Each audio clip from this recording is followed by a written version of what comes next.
Nice things for those who are waiting to watch us on the VOD and on youtube.com/Fightful Distraction. How you doing? I'm here with Steven Jensen. Jensen, we're playing Mario Kart. It's the everyday fun game. It's what we do on Thursdays. How are you doing? I'm doing great. I'm happy to be playing this again this week. This is a very fun game. I've been playing it off stream a lot lately, just in my spare time before I go to sleep. So I love this game. And I was telling you earlier, I'll tweet a link out as well right now, that Oh, heck yeah. that I've also been playing Mario Kart Home Circuit, which has been a lot of fun.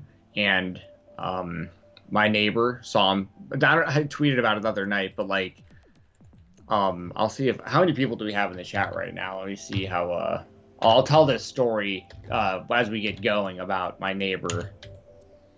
I see one in the chat, and that may or may not be Ourselves. Jeremy, where's Jeremy? Well, I'll wait to tell the Mario Kart Home Circuit story until we got some people in the chat. But dorks. it is I, Jeremy. I see the chat now. Well, now I don't believe it's him at all. He never speaks like this. It is I, Jeremy. It is you. Let's see. It's like, well, it's not me. Let me get the Limp Biscuit going on my end too. Oh, that's a good call. I forgot. I'm gonna get some of that going. I almost always listen to Limp Biscuit when we're on here.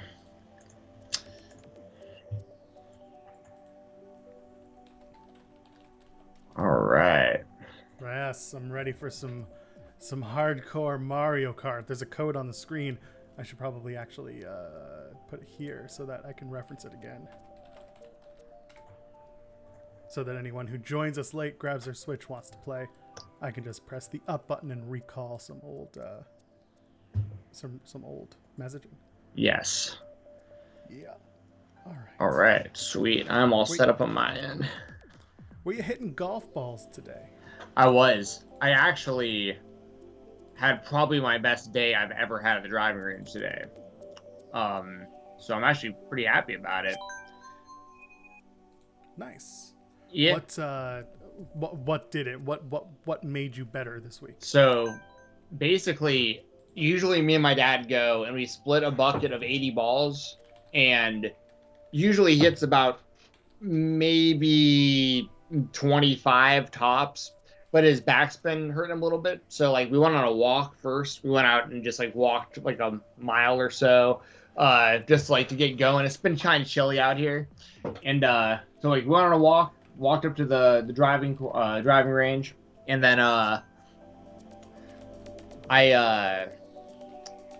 so once again his back was kind of bothering him. So I wound up basically hitting 80 balls myself today, and I don't know, it's gotten a good rhythm. And I've been using a different club lately too, and I only hit driver. So I just go there and try to hit it as far as I can every time. I'm not there trying to work on my short game or with the wedges or the woods or any of that stuff. So it's this Ping driver. So shout out to Ping, the company, because I'm definitely hitting farther with this than I was in my last driver.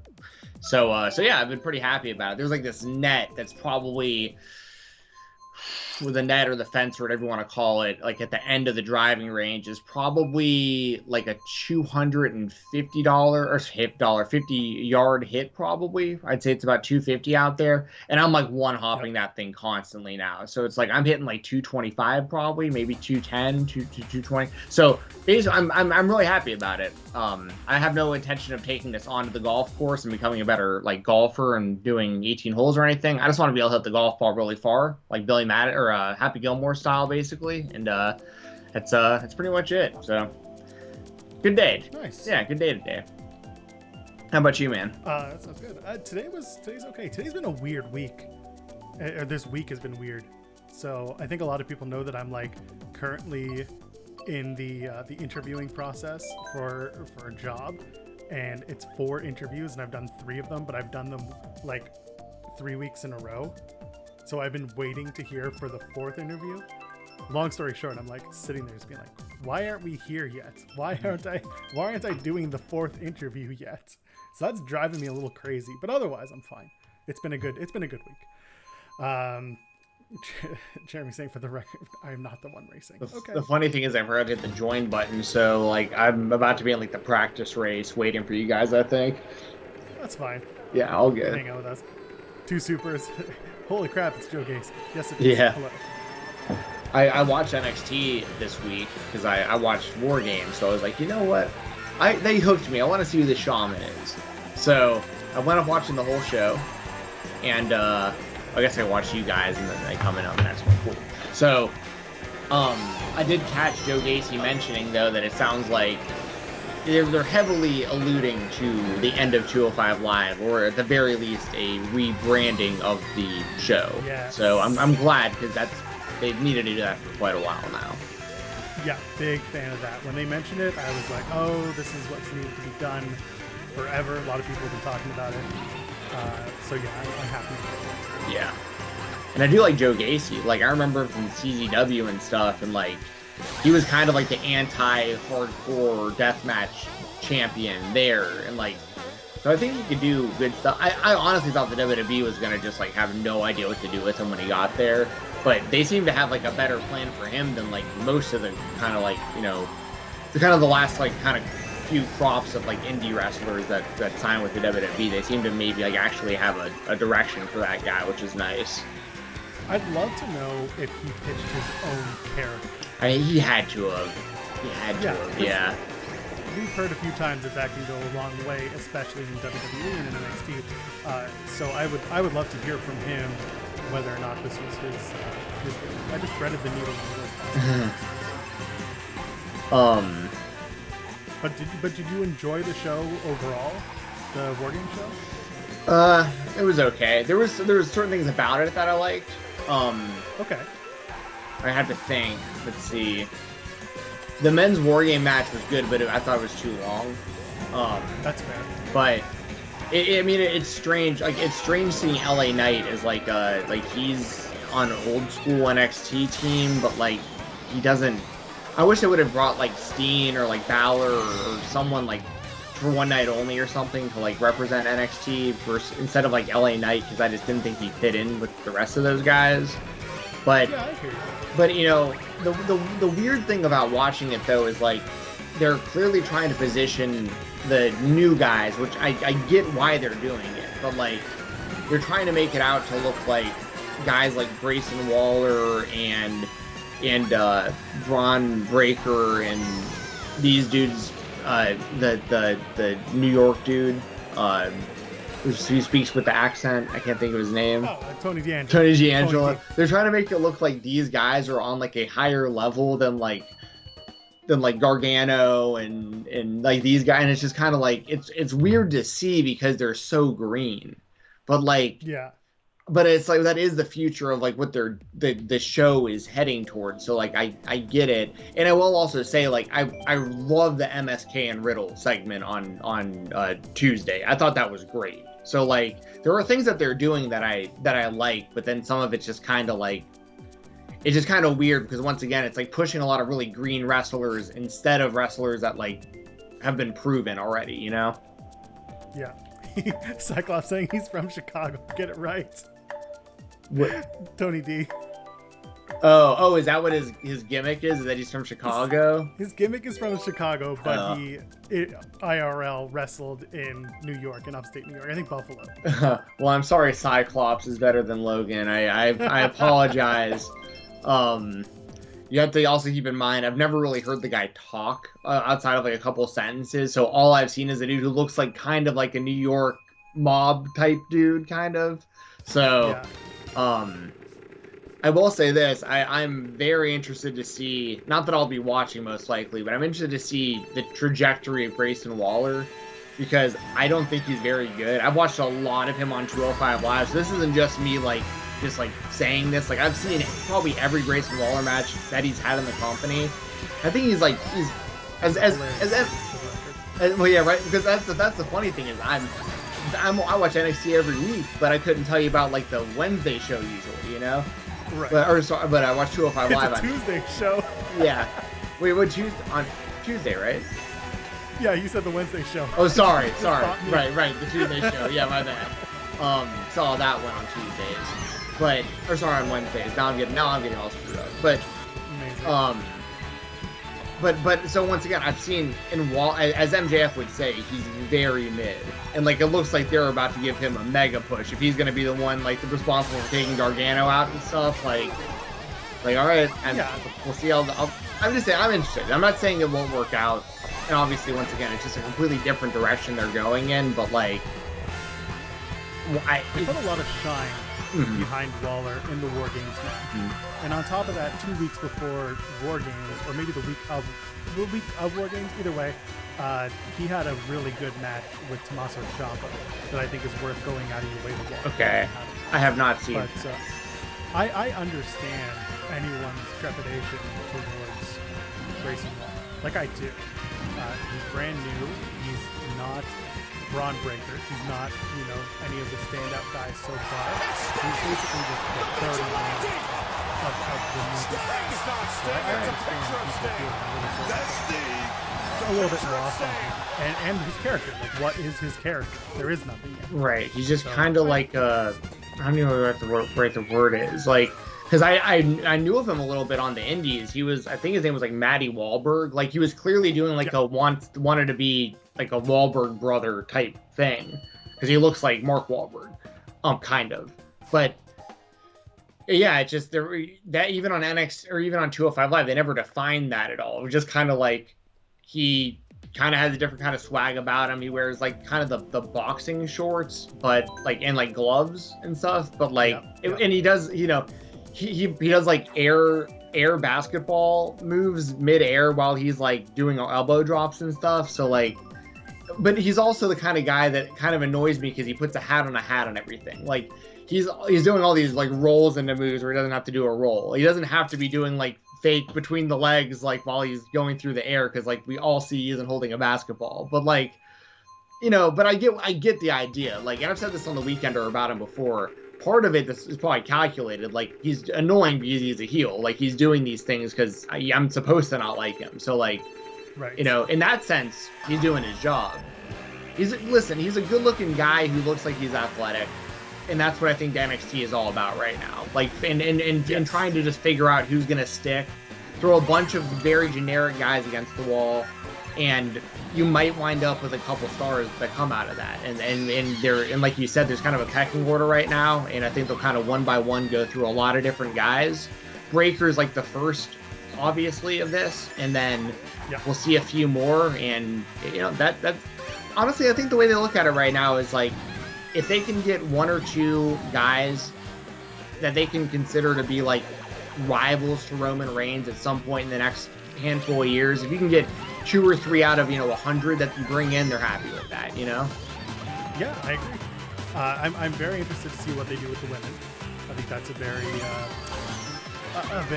important piece of the puzzle right now, because they have a few talent that they're working on, but they've definitely got to move into the next cycle of women that are going to make it in that promotion too. Yeah.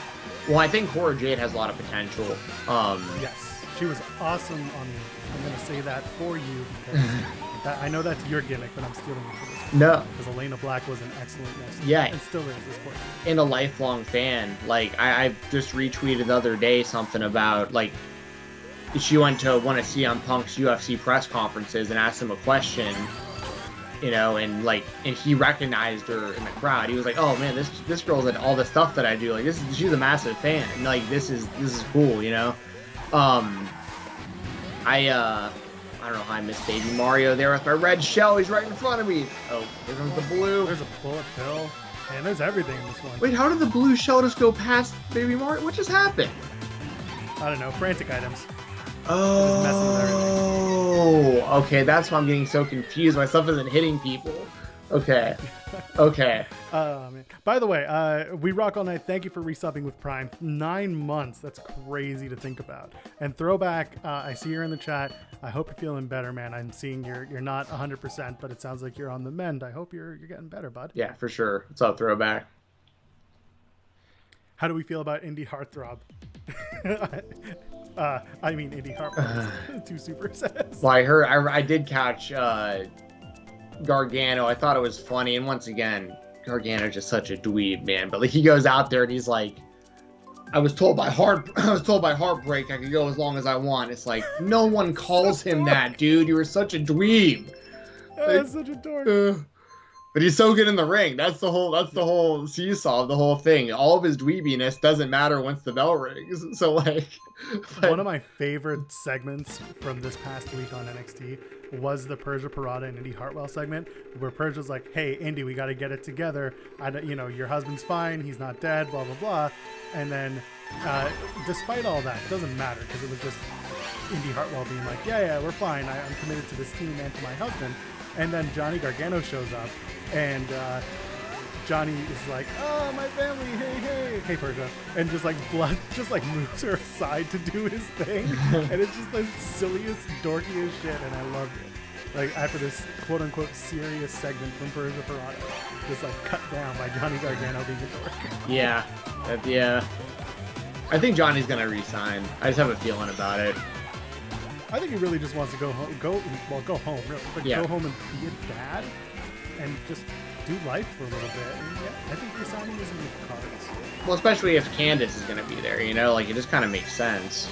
Yeah, be a producer for a bit. Yeah. Do whatever you love. Someone had said make him the third man in the booth to replace Beth. I mean, they usually want another woman to be as a third, which I understand. At least they used to. But Johnny would be good. I just don't know if he would gel with those two. Yeah, I don't know. I haven't heard enough on commentary to really be able to make an opinion about it. But try to think of on the women's side, who else has been impressing me or has been looking good. I mean, some of these girls on 205 Live have looked pretty good. That I know also show up on NXT. There was one this past week that looked like she had some promise. I can't think of her name. It was something. Leon, was that it? Alyssa Leon. There was a tag team on 205 Live. Was this 205? Yeah, on 205. It's a name that isn't that far off from that though. It was the last name's short. It's maybe 4 letters. Oh, I can't remember. So maybe it is Alyssa Leon. It might be. Not Amari Mills. No, I know her. I've seen a bit of her. She's got Lash Legends on 205. But she has what? Lash Legends debut match is on this week's 205. Oh, okay. I didn't know that. Cool. Yeah, you do. And it's interesting because just like the Tony B thing, where he was a meme wrestler to start, and then he ended up being a really solid performer. That's kind of what people are hoping with Lash Legend. She's got to do her part now, so I'm curious about how she'll turn out in this match. Yeah, that's interesting. I don't know. I mean, I'm sure she'll do good. I've been seeing a lot of Valentina Feroz. She's been showing up a lot. Yes. Yeah, they're bringing her up. Yeah, she and it's spelled Feroz, but Feroz I think is the actual. I always try to hear how people say stuff on commentary, but sometimes the commentators all say it different.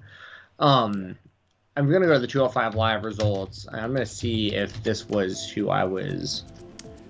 Dan's in the chat saying Alyssa Leon was on 205 teaming with Royce against Casey and Kate. Okay. 205 Live is still a thing, and they're about to finally rebrand it to what it should be, which is NXT Dark, NXT Main Event, whatever you want to call it. Yeah, which is basically what it's been for a while. It's just the problem has been that they keep releasing all these people once that's all they do. It's they get a few months on 205 Live and then they just aren't in the company anymore. I mean, some of them get chances on NXT, like Blake Christian, for instance. He popped up on NXT a few times, but ultimately he was just. Ivy Nile is who I was thinking of. She looks like she has some. Oh, she's awesome. Yeah. Yes. No, Team Super. They're not calling it NXT Dark. That's just my way. Of people who may not watch NXT and maybe are bigger AEW fans or just are thinking in that realm. But man, could you imagine if they decided to call it NXT Dark? That'd be funny. Well,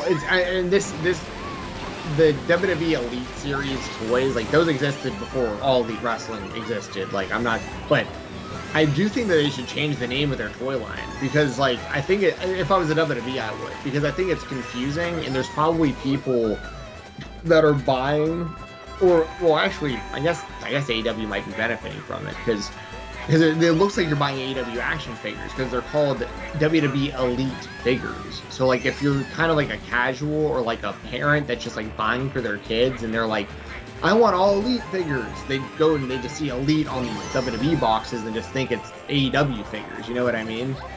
Yeah. This isn't MJF, Mom. This is Karrion Kross. And you oh, yeah. Speaking of not working there anymore, shout out to Jeff Hardy. I'll always be a massive Jeff Hardy fan. I hate that he kind of goes through this in cycles, it seems like, but like he's a dude who I will always have nothing but respect for. And I mean, at least he's not dead. You know what I mean? People are talking about him like he's dead. Like he'll get through this, like, just like he always does. You know what I mean? I hope he just gets the help that he needs and comes back stronger. But like anyone that's ripping on Jeff Hardy, like, get a life. The things this dude has done for his body throughout his career for you, like, you know what I mean? Like, I gotta be a fan of that guy. Not only that, I mean, people who are like fantasy booking him, stop. Well, yeah, I mean, that's the last thing on our minds right now is like, yeah, like, let him get his shit together, let him get well. I think that's the most important thing. A lot of people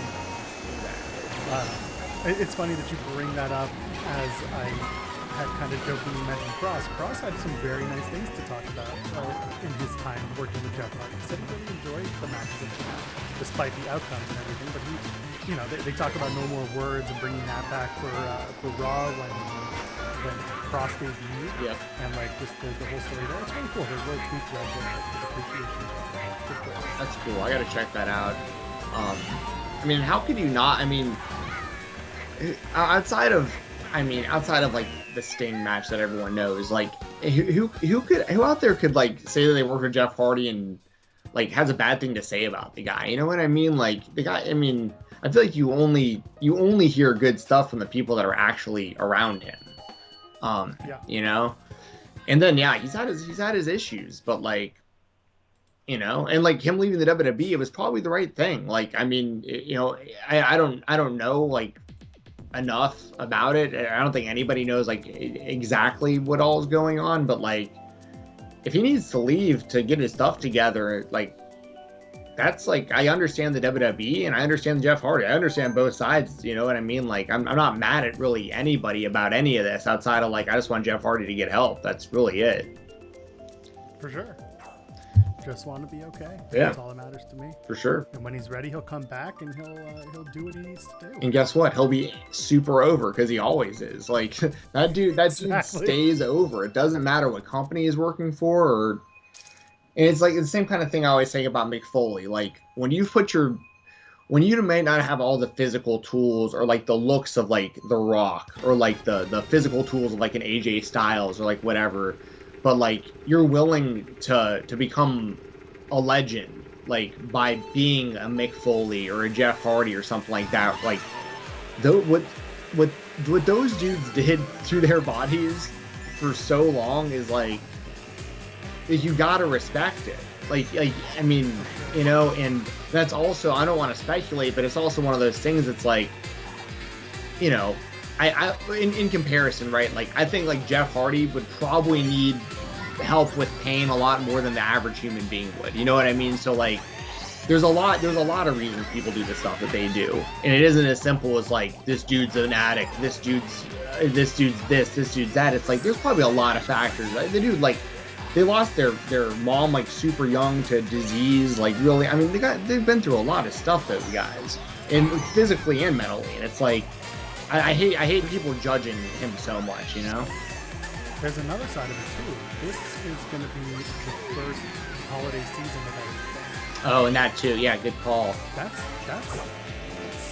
yeah. That's going to impact anybody. Yep. So, you know, I'm not going to make excuses. I'm not. But, you know, there are certain factors at play that we might not be privy to. That influence, you know, someone's behavior. For sure. I mean, I remember, like, the dude's house burning down. I remember, yeah. I mean, there's been so many just... And there was another thing with his... I was going to bring up. It'll come to me, but... Yeah, I mean, you know... There's certain things, there's like, you know, excuses and whatnot, but like, I mean, like, here's the thing. Like, I'm never gonna excuse somebody for getting like a DUI because I think it's just, you know what I mean. Like, it's so irresponsible. Like, you just can't be doing that kind of stuff. But like, there's other stuff where it's like, yeah, I can understand why, like, you know, I could understand certain aspects of some of this stuff. You know, like, this is what it is. But yeah, like I said, at the end of the day, I think we all just wanted to get better. Like, and I don't know. I'm just such a big fan too. I mean, that's a big part of it. Just we have been watching the guy since he was 17 years old. Like, how crazy! Yeah, wild. Yeah, and then you and I talked about it off the air because it came up. Bandito out of Ring of Honor's Final Battle. Yeah. The biggest match on that card on their final event potentially ever. And that's what we got. Yeah. That sucks. That's really awful for Ring of Honor. Yeah. Yeah, that's, I mean, that really, I mean, once again, like, obviously we don't want anybody to, like, you know, we don't want anyone to get, you know, no, we don't want anyone on the card to get COVID, right? Obviously, but like, this was the one match where it's like, this isn't happening. That legitimately turns people off from like getting the show potentially. Like, that match meant so much to the card that it's like they're gonna have to pull out like a massive replacement to get people interested enough to get the show now, I think. So, tough situation to be in for Ring of Honor. So who do you bring in? I tweeted... Or who do you pull from another match? Right, yeah, we were talking a little about it beforehand, but like, I mean, choice number one for me is Danielson. If they can get Bryan Danielson and Jonathan Gresham in the same ring for Ring of Honor, like, that's what you do. If it has to be somebody that's on the card already, I would have Jay Briscoe pull double duty and just, he does the tag team match against OGK and then he gets the title shot again. I'm assuming the title's still on the line. I think it is, but that's a big part of what sucks about this too, is like, this really felt like this whole thing was about coronating Jonathan Gresham as like the last Ring of Honor champion until they kind of figure out what to do next. And like, so I feel like the title's got to be on the line. Especially if they don't have access to Bandito going forward, which is possible. So like, I don't know. And obviously we hope Bandito gets well. Like, well, it sucks that he's got COVID. I mean, obviously.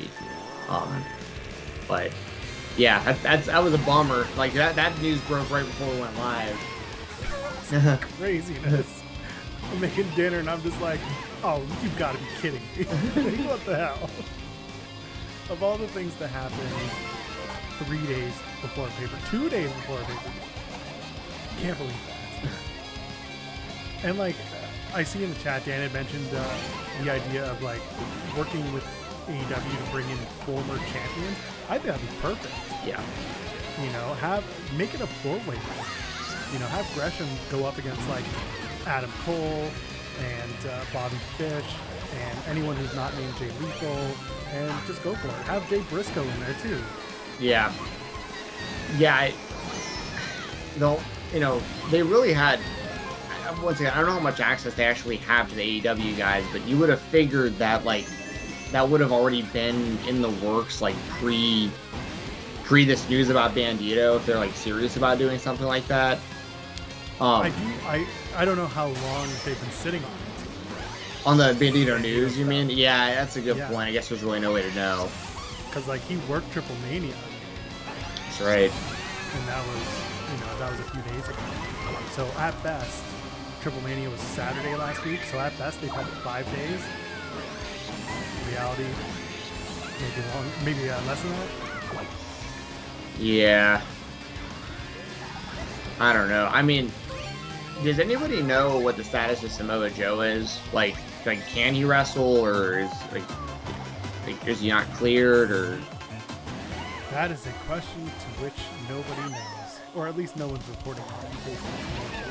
Because that's one that's like, especially if like WWE wanted to make some goodwill with their fans that are like that have quit watching the show, that might be still into like Ring of Honor. Like, that'd be some real great goodwill if you can get like Samoa Joe on the show or something because of how much he meant to the company. I mean, that doesn't hurt WWE at all either, because like Ring of Honor isn't. They never really were competition, if we're being honest. But like now they're like maybe not even going to be in business anymore beyond, you know, this or like, you know, a couple shows right at the end or another show at the, you know, in April or whatever. But like, you know what I mean? Like WWE, it's not like they're. It's not like they're putting him on AEW TV or something. It's like actual competition. You know what I mean? Like it doesn't hurt them to lend some people out. I got it. Jonathan Gresham versus CM Punk for the Ring of Honor World Championship. I mean, that would be incredible if they could make something like that happen. I honestly think CM Punk would be down to do it. Like, I think it was up to him strictly. I think he'd do it. Yeah, I agree. It just comes down to whether or not he's going to do it. Yeah. And I think Tony would let him do it, too. Yeah. Dan saying, do you think AEW superstars that work AAA have to be tested now? Or do you think that they already had them tested because they worked an outside event? I'm pretty sure they get tested before they go to a show. But I'm not... That's the way it was in... what was the place where they worked? That's how it was at Daly's place, pre-vaccination. So I don't know what they do. Yeah, I don't... Are you talking about with AAA or with Ring of Honor? No, AEW. Oh, AEW. Oh, how they were testing before shows. Yeah, I'm really not sure. I think most of their... I don't know for sure, but I'm pretty sure most of their roster is vaccinated, so they probably have a pretty good handle on what's going on there. But like, for instance, like the UFC, Dana White has said like he's not going to make anybody get the vaccine. Like he's just basically they're just rolling with the concept that people are just gonna miss out on fights because, you know. How's that looking for Dana and his family? Right. Yeah. Just. Yeah. So, but that's, I guess, you know, I don't know if AEW has like. Once again, I just don't know enough about it. I don't think that they're like telling people they have to get it done, but like I think most of them just like have anyways, so it just probably won't be much of a problem for them. Right. But I have no idea how they're handling it, like AAA and stuff, because that's really, because we're talking about like Bandito, for instance, like, you know what I mean? I don't know how thorough that was for him to do that, and then like what it would have, because Ring of Honor obviously took it seriously because they did the bubble and everything. Yes. So. But this is not technically a bubbled event. No. I know. I'm just saying, like, I know Ring of Honor has been taking the precautions, like throughout the last year and a half or whatever. But like, I have no idea what like I'm not to say AAA doesn't. I just have no idea what. But I know Ring of Honor took it seriously. I have no idea one way or the other if AAA does. Gotcha. I shouldn't have switched carts. This sucks. I'm gonna go back to my thing. Am I gonna make it? Yes. I'm gonna probably finish it.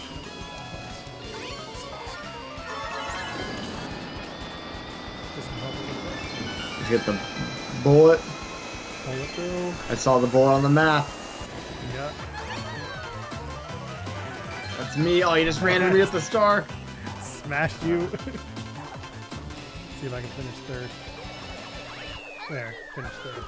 Hit you too late with that blue shell. Oh, man.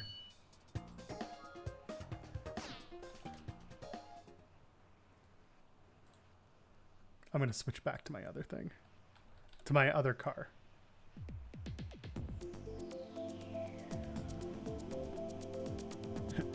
I almost had the old man moment where I asked, how do I do that? Just getting caught up on reading some of what the chat's been saying. Yes. That's kind of funny. 2 Super to AAA doesn't care because all the wrestlers wear masks. That's a good one, actually. Yeah. that's a good joke.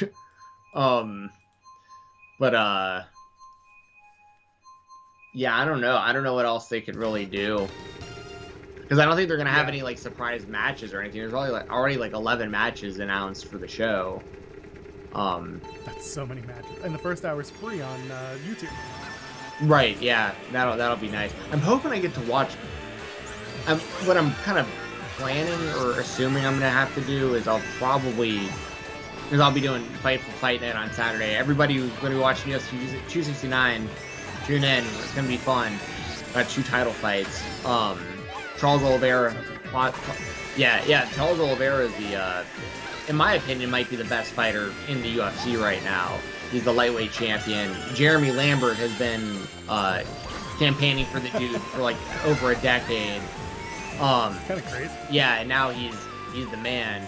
And then you also have Amanda Nunes, who is not only the best female fighter of all time, she's in the legitimate conversation of like best fighter period, like of all time. Like she's been that dominant, and she's defending her bantamweight championship. She's also the flyweight champion or featherweight champion as well, but she's defending the bantamweight championship on Saturday. But because I'll be doing those 2 fights live on YouTube, I don't know how it'll time with Ring of Honor, so I might have to watch Ring of Honor afterwards on replay. We'll see. But it was wild. The last time we did, there was a fight night. It wasn't the last fight night we did, but there was a pretty recent fight night where it was the same time that, like, the UFC show was running at the same time that GCW Mox versus Gage was running. Oh, I remember that. And like, GCW could have so easily been done before the UFC main event. Like, they did like this long intermission and did like multiple like segments and in promos and stuff. And me and Doug, are sitting there watching GCW like together because like he's on his computer, I'm on mine. Then we're monitoring the fights and we have to go live on Fightful. So we're literally watching. And we're like, oh my god, like they're Mox and Gage are coming out right now. Like the main event's gonna start any minute. Oh, it wasn't UFC. It was Deontay Wilder versus Tyson Fury. Oh yeah. And we got so lucky because Deontay Wilder was being like a diva backstage and taking forever to do his walkout because he was like triple checking, his wrist tape and his gloves and according to commentator, just wasn't feeling it yet. So like he was taking his time. So because he took so long to do his entrance, me and Doug got to see the whole Gage and Moxley match, and then immediately went live for boxing. But yeah, it timed out perfect. But I don't think that's gonna happen for Ring of Honor, unless Ring of Honor might be over by the time the co-main for UFC starts potentially. But anyway, that's a very long way of saying I'm going to watch both shows. I'd like to watch both simultaneously, but I might have to watch ROH afterwards. Ian Riccaboni put up a post. He tweeted, "Who do you want to see Jonathan Gresham face?" and that he's gonna send everything to Ring of Honor. Hell yeah! Like, this is gonna end poorly. Danielson. I got Mary Kate, who did the who found the tape. Yep. Says my head says Vincent, my heart says Brian. I'm surprised her head and heart don't both say Matt Taven. She's like the biggest Matt Taven mark in the world. The first reply is, "I feel like this is a heel turn on your love for Matt." Oh, Taven. there you go. Well, there you go. But she replied something like, "Not at all. Taven has tag team titles to bring home." So right, yeah. Still very funny. I love it. You both went to the same place. Well, I mean, every time I open my Twitter and it's Ring of Honor related and it's Mary Kate, it's always Matt Taven. She's like the in charge of the Matt Taven fan club. Like, that's true. I've seen that stuff. Oh, that's great. He's good and all, but like, yeah, an entire fan club. But I've said it a trillion times and I'll say it again for maybe newer viewers or people that don't listen to The Weekender. Like, Matt Taven and Mike Bennett are both doing the best work of their careers right now, and like, so I'm really happy with where Bennett and Taven both are at the moment. Like, I hope they continue to tag team. I think it's super smart that Ring of Honor put the tag team titles on them when they did, because when you don't know the future of the company and you don't know when the next shows are going to be and all this stuff, like, to have them defending those titles on NWA and other places, like, that's, like, at least it keeps the company's name in the conversation to some degree. Like, yeah, it's meaningful. Yes, and I'd imagine, I think the outcome of that tag team match depends completely on what the Briscoe brothers decide they want to do going forward. Because, you know, they have to, like, they've been killing it in GCW, and they've got it, you know, they've got to be getting that feeling where they're like, man, we love Ring of Honor, but like, we hadn't felt the crowd respond like this in a decade. You know what I mean? Like, this is different. Like, but if they're gonna commit to Ring of Honor, that like they'll continue to do shows or prioritize their shows, you know, whenever they're doing them, I'd put those titles back on the Briscoes because they're gonna be so regular on GCW that, like, once again, same thing. Like, let me put it this way, I'd rather get cross promotion with GCW than the National Wrestling Alliance right now. You know what I mean? Yes, I absolutely get what you're saying. Yeah. That show, the last hour of that pay-per-view, that Hard Times pay-per-view was hard to watch. Hard Times, more like hard to watch. But yes, it was. I mean, got him. Yeah, got him. I love Matt Cardona, so like that was cool at the end to like see him, you know, pop up. But like, get your bag. Like, yeah, exactly.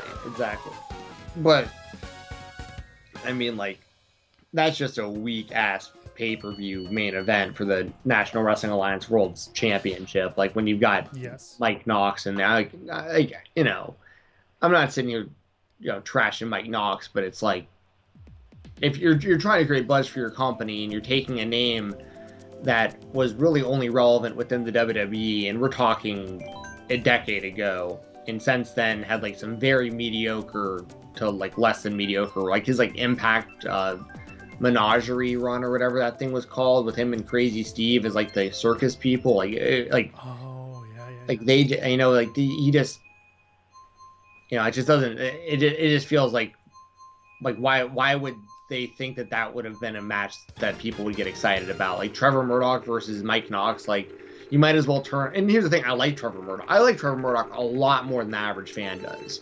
But I mean, we're talking about a match that you would have seen on Monday Night Raw in like 2008, and like the you know, second match of the show that nobody was paying attention to, and like these guys are in 2021 the main event for the NWA World Heavyweight Championship. Like, it just doesn't, you know, make it make sense. Yeah, I mean, do something to create some buzz. Like, don't just keep taking these names that like weren't even really that big of stars in much bigger companies. Like, you know, all this, once again, I also like all this a lot more than the average fan does too, I think. But I think there's still room to make all this a lot more presentable, likable. Yeah. They're taking steps, but I mean, again, how much? It's a chorus of one. Like, at the NWA, no one's paying attention, like, unless you cover it. Right. No one's paying attention. Oh, exactly. Like, I mean, I would watch it weekly if I wasn't covering it for the weekender. Like, you know, and I don't, you know, but and that's the thing. Like, there's shows like NXT UK that I would say the same about, but I don't, because like their shows are like, NXT UK is actually a really good weekly show. Like, just nobody pays attention. Really good. Yeah. Like, most people I think would hear that, they'd be like, you don't think the NWA is doing very well, but you're over there watching 205 Live and NXT UK, and it's like 205 Live is a little bit of a struggle sometimes, but it's mainly because it's hard to be optimistic about the people I see on there because of the track record. But like, the actual wrestling is usually pretty solid. In NXT UK, those shows are always solid.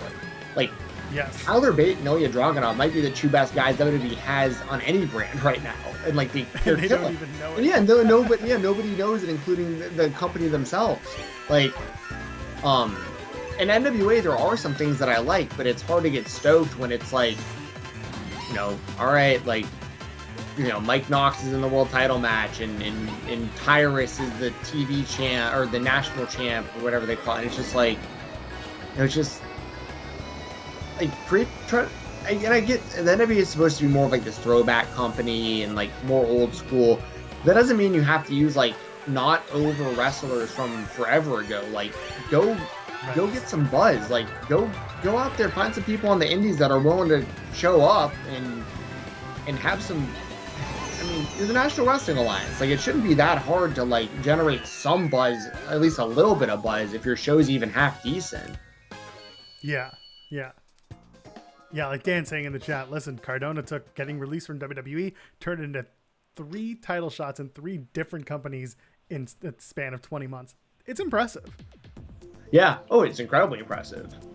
And like, yeah, he's found a way to reinvent himself in every way imaginable. And it's so funny that like the place where you see him the most, which is Impact Weekly, is like the one place where everyone's like, doesn't do it for me. Yeah, it's very true. And I think that's way more on Impact than it is Cardona, because like Cardona's proven that everywhere else he's way more interesting than what he is in Impact. And it also, I mean, he's getting an Impact World Title shot at Hard to Kill. Like they're doing the triple threat with him, Moose, and Morrissey. So like he's getting highlighted on that. He's getting a world title shot, presumably for the NWA, based on the end of hard times. Hard to Kill is the next Impact. Yes, and then there's like Hard Justice also. So it's like getting all confused. But so yeah, and I think it's getting published in January. I think on the next Fightful magazine. But I did a write up, like a article on Matt Cardona's indie run that I don't know if we're gonna have to like redo a little bit of it or if they're gonna add a little to it, because like this I wrote it before he popped up to the NWA and before he was the #1 contender for the Impact title, so he's actually accomplished even more now than when I wrote this stuff. But even then it was like, dude, if it doesn't get any better than this, like this dude's already more than he's exceeded any expectation I think anyone could have had for him when he left the WWE. Yeah. It's so cool too because he's a lifelong fan. Like this isn't just some dude. I'm not, this isn't me trashing these guys either, but like this isn't just some dude who like failed at another sport and like decided to get into this. Like this guy has wanted to be a wrestler since the first time he saw it when he was like 5. And he's finally getting to like be a pro wrestler. It's cool. And it's something because like I've talked about this on multiple shows. Like the era of just wanting to be in WWE because that's what you know from your childhood of wrestling, that's gone. Like there are very few people still in that boat who like still think that WWE is the apex of where they want to take their career. For sure, 100%. And that's going to start changing because there are so many options out there. Yeah. But again, it also depends what kind of career in ring, we'll just say, you want to have. Some people want to, take fewer bumps and still tell stories with promos more than the wrestling. And for that, WWE is perfect for them. Sure. One still get paid. Others, I mean, that's the big. Yeah. Get paid. That's the big thing. Yeah, sure. And then on the other side, some people want to wrestle. Like that is all they want to do, and they can tell stories with their movement, and that's what they want in life. Yep. They'll go to other companies that offer that. 100%. That's why That's why the tribalism fucks. Yeah. Well, yeah. That all. I mean, yeah. Like I'm fine with people like championing and being proud of like the companies that they support and stuff, but like I'm not into like the whole bashing. I mean, I guess I bash the WWE to a degree, but like I really don't. Like I'm constantly talking about how it's just a different thing than like what I grew up with, and I just don't really care about it anymore. But like that doesn't mean that everyone should hate the company or no one should watch it or whatever. Like exactly. But that's the thing is like as the kind of fan that I am, just seeing the look on Bryan Danielson's face when he's in the ring, like just little smirks he'll give sometimes, like because you can just tell he's like he's probably had not even fully like realized it yet. I mean he has, but you know what I mean. Like I think it's all still sinking in where he's like, man, I left the WWE as one of their top guys, main evented WrestleMania twice, and I'm having more fun wrestling Evil Uno right now. You know what I mean? Like this is, you know what I mean? Like it's just so cool to see that he has like this whole new lease on life being somewhere different. Yeah. And like the hope is that the feeling stays and that, any growing pains that inevitably happen in a place like AEW are, they're not game changers. They're not going to end them. Because we're seeing there's going to be talent who don't continue. Talent who becomes scrub. Because it happens everywhere. Sure. And, that's going to be how they weather that storm. And that's Brian Aguirre. That's everyone. Yep. So I am interested to see the 5-year trajectory and how people respond, wrestlers specifically, to their time in AEW. Yeah, it'll be interesting because not every wrestler is gonna have like the same experience as like a Danielson, Exactly. Or the same success, as say members of Dark Order. I would say members of Dark Order, they're seeing success. They're on TV frequently. They're very over with the crowd. Not everyone gets even that. Yeah, no, very true. But here's the thing: like, I'm not gonna sit here and say like, people don't deserve opportunities and stuff because like, how do you know how good someone is until you get an opportunity? But like, there are some wrestlers I'm sure that are gonna be unhappy with their positions at some point or another, but it's also like you just got to keep it all in context. It's like, if like Griff Garrison starts getting real mad because he's not getting a push, but it's like because the push is going to Danielson and Punk, it's like that's there's not a whole lot to be upset about there. Like, I mean, two guys are worldwide wrestling icons, like all time, and you're still new. Like, I mean, but then you're gonna have guys like MJF that just cut the line because they're talent over tenure for a guy like that. Like, it doesn't matter how long he's been around. That dude's a star. You got to do stuff with him. Yes, I agree. And like you said, it does come down to context, and it comes down to experience. Yeah. Yeah. I mean, and we're gonna see it more soon because a lot of these kind of what I'd almost call rookie contracts, if we were talking about like the NFL, are starting to come up in AEW. Like, people who won't be re-signed or extended or whatever. Yep. And, that's just, and see, here's the thing. I think someone might hear what I'm about to say and think that I'm comparing them to the WWE or that it's the same thing, but it isn't. Like, AEW, as long as they keep doing what they're doing, which up to this point is they are honoring all of their contracts. Like, if you sign a 2 or 3 year deal, you're there for 2 or 3 years, whether you're getting a giant push, whether you're even used, like you're still there, you're under contract and you're getting paid, just like in a real sports league. I mean, Tony Khan has a lot of experience in this sport, in the real sports world as a general manager. Like, he's treating it like that, I feel like. The WWE hoarded a shitload of talent that they didn't need and then changed their entire business model, and they're firing a ton of people. Like, that's a totally different thing than AEW naturally letting contracts run out and people going into free agency. Like, that happens in every type of sport that there is.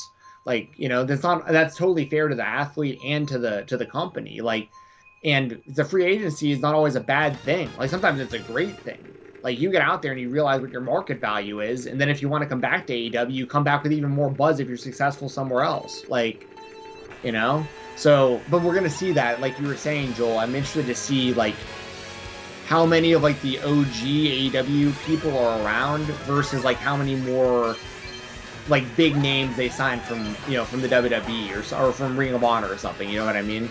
Yeah. I mean, listen, I will give you a perfect example, someone that I think about right now, and someone who just, put himself in kind of the news yesterday, and that's Jack Evans. Yeah. So everyone knows what's going on with Jack Evans, or if you don't, there was the whole Twitter thing where he's talking about being extorted or something's going on in his life. He said cops were planning drugs on him or something. He said that if he winds up in jail, it's because he had drugs planned. Right. It's a thing. Right. Regardless, that's not actually what I'm getting at. It's the fact that I think earlier that day or 2 days before it, Evans had tweeted out, he retweeted somebody who said something about like a bunch of contracts coming due, and it feels like a bunch of people are not going to get renewed. And Evans replied with something like, it's like, how do I know when someone is like ripping thoughts from my brain or something like that?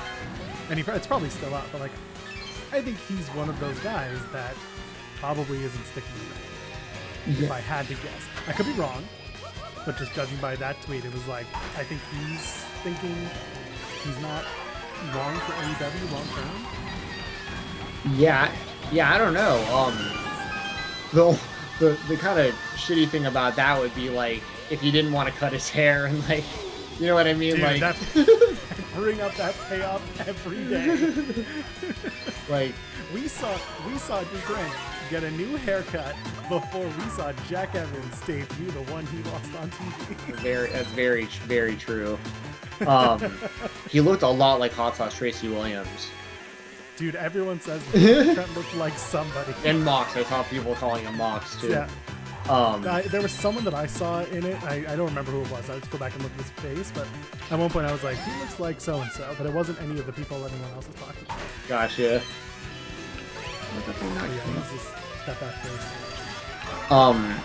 But once again, like I need to make it clear, this goes for every single company we could ever talk about. I'm never advocating anyone losing their jobs. I'm just for the sake of conversation, I would say the best bet on people that may not be there much longer, I would just look towards. Let me put it this way: if I was talking about the WWE, I'd say look towards 205 Live. If I was looking at AEW, I'd say think about people who haven't been on screen for a while, but you're seeing them talk about non-wrestling things on social media all the time. Like for instance, Marco Stunt. He hasn't been on the show in a while, and he's auditioning for The Voice right now. And it's, you know what I mean? It's like, I feel like the Marco thing though with The Voice, I think that was granted time.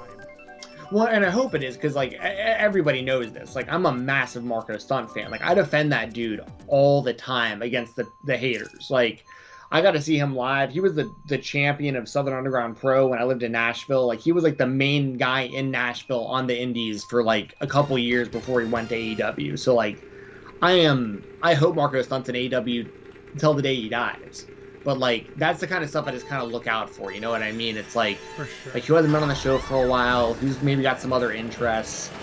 But the other thing is, like, Tony Khan's been so good about like slow building the careers of a lot of these younger talents that, like, he might have a lot of plans for some of these people that, like, just gonna be a while, Yeah, patience isn't always a virtue right. of young age. Right. So I hear you. Some people are gonna understand it, but impatience it's a thing in wrestling. A lot of people think that they should be number one when they're told they deserve to be number one. Right. Yeah, for sure. But that's not how it works. No, there's not. I mean, yeah, it's sad sometimes when you see, like, and this isn't I'm not talking about any particular wrestler or anything. This actually, I'm about to say, actually had nothing to do with wrestling, but it's something that I think is just kind of almost like an evergreen type of a situation. Like,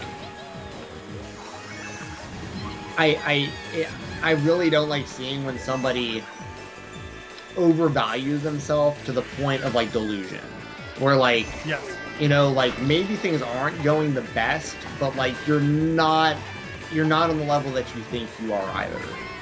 And like in streaming, this happened, in my opinion, he still streams, he's a massive Twitch streamer called Tfue. And okay. He blew up during the big Fortnite boom when like Ninja was like, the face of gaming. Tfue was kind of like the antithesis of Ninja, like the very not family friendly version. And long story short, he was signed to FaZe Clan, which is like one of the top game organizations in the world. And he basically, at a certain point, thought that he was too big for the organization because like people got in his ear, and his dad was a big part of it. His dad telling him, hey, these people are taking too big of a percentage and blah, blah, blah. But then, so he gets out of this massive multi-year, multi-million-dollar contract he had with FaZe Clan and all this popularity. And then, Fortnite dies down and his viewership goes from like 100,000 concurrent viewers to like 8 or 10 or whatever. You know what I mean? It's like, but that's the nature of video games and esports, though. The what's popular just doesn't stay popular very long usually. And if I'm this kid, I feel bad for him because I'm like, his name is Turner, and I was thinking, like, man, Turner, like, if you wouldn't have listened to all these people, when you kind of quote-unquote fell off, and I just say falling off, like, most people would die to have 10,000 concurrent viewers and still be making a living on Twitch, but in comparison to, like, the 100,000 or whatever he was getting before, it's like, man, even when Fortnite died down and you had to switch to Warzone or any of these other games you're playing, if you were still with FaZe Clan, you'd be getting paid still. Like, you know what I mean? Like, it wouldn't have mattered nearly as much that you're not. And I feel like people sometimes don't realize that or value it enough. It's like sometimes it is good to be with these bigger companies because, you know, being an independent contractor isn't all great either sometimes. Like, you know, sometimes it's nice to have the guaranteed amount of money coming in that you know you're going to get no matter what.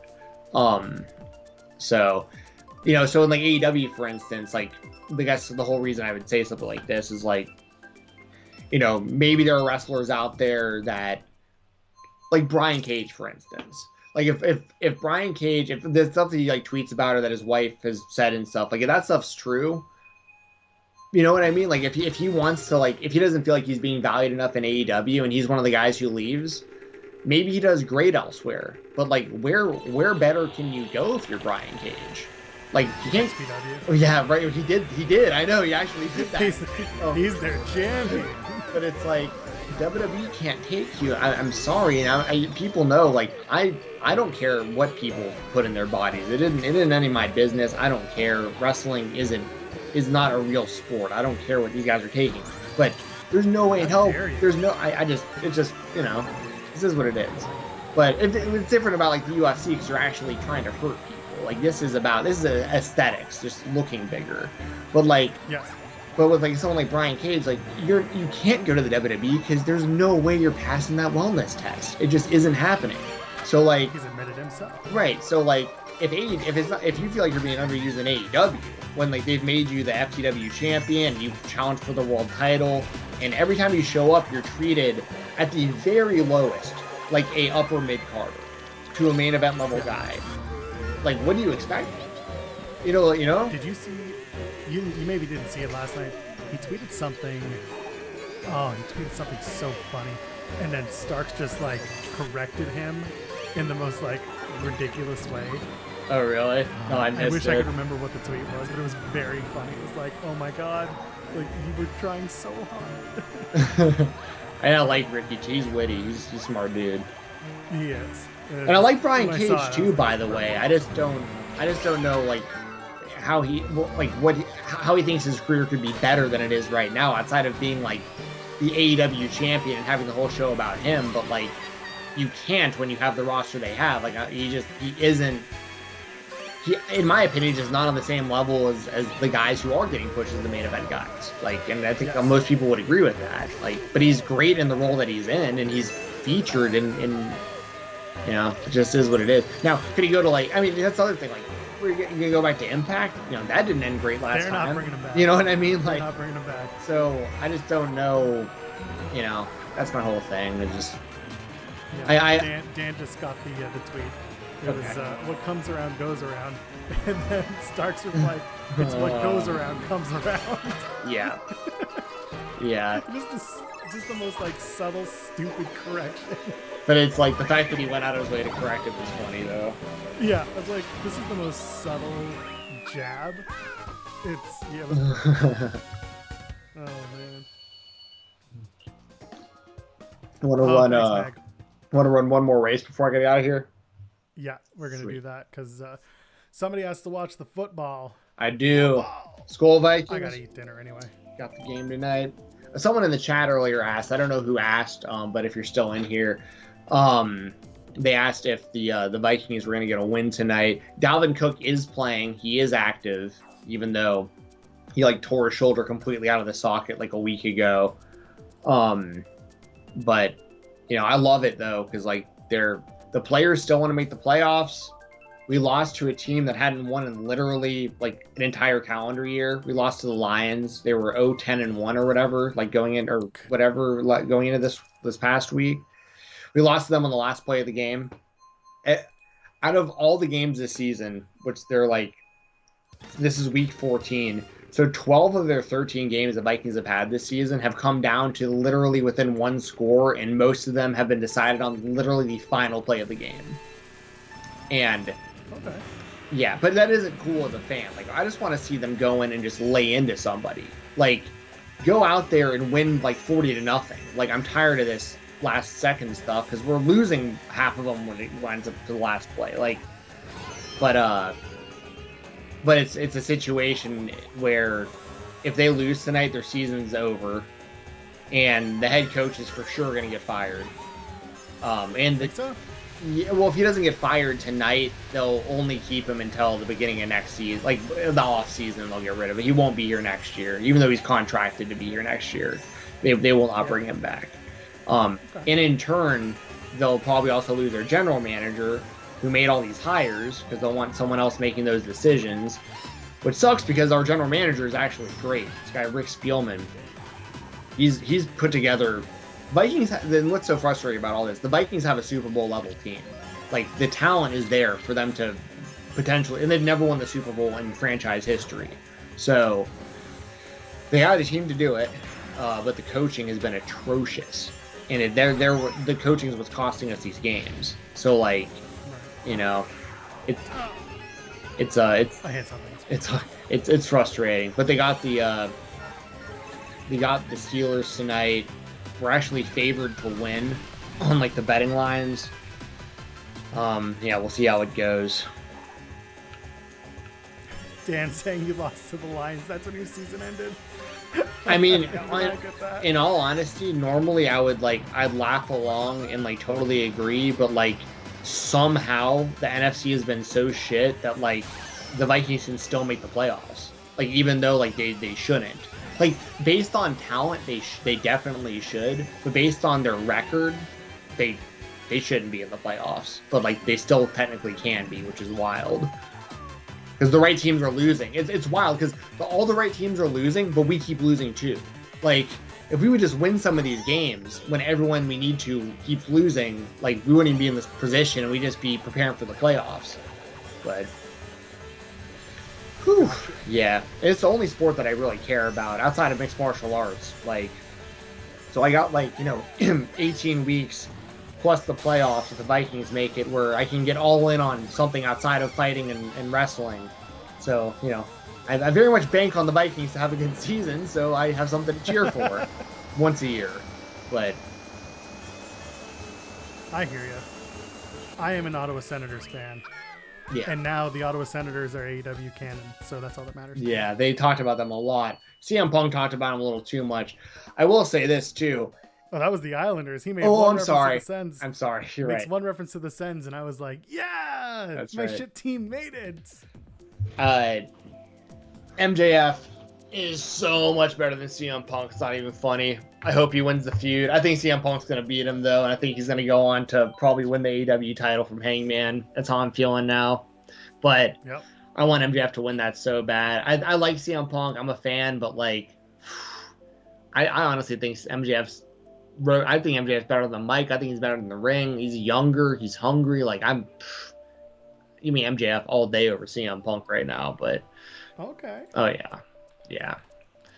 All right. I think we're gonna be done here. Let's get out of here.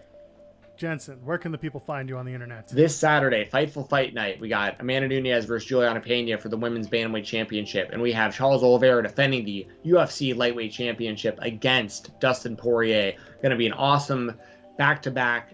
The whole show's going to be awesome, actually, from the prelims all the way up through the main event, but we'll be live on youtube.com/Fightful. That'll be this Saturday. Don't know the exact time, but once again, it just depends on how fast the fights are moving along. It'll be me, Rob Wilkins, and Doug Bateman. I'll send Joe the link. I'll send Joel the link as well. I know you're not really into MMA, but if you're around and want to jump in, I know there's Final Battle as well. Support Fightful. I know Sean's doing stuff for Final Battle. And listen to the show that I do, Fightful Weekender podcast on FightfulSelect.com. Got that every Sunday. Follow me on Twitter at FightTalk_. And shout out to Unkind Esports, who now sponsors my show with Doug, Live Rounds. They've been awesome. And Rob Van Dam's one of the owners over there, so it's cool to be kind of in. It's weird how it worked out. Like, the channel's RVD Keto for Life. Like, he's Rob Van Dam. He is RVD. Like, esports and gaming and wrestling kind of all have a lot of crossover appeal, I think. So, yeah, I want to give them a shout out right now. Unkind Esports, go support those guys over there. They're a newer organization, but they just revamped their website, and it's pretty cool. I'm starting to get into some, like, I don't care at all about soccer or FIFA, but now that I'm repping those guys, I started watching a little bit of FIFA Esports the other night, and it was actually really entertaining to watch. So, like, yeah, check them out, and follow me on Twitter at FightTalk_. Use code FightTalk and IndependentWrestling.tv. we're gonna go raid F4W Gaming. We're gonna go say hi to them. So let's go. Are you ready? Yep. Ready? Go say hi to Brian and his team. See you guys. We're out.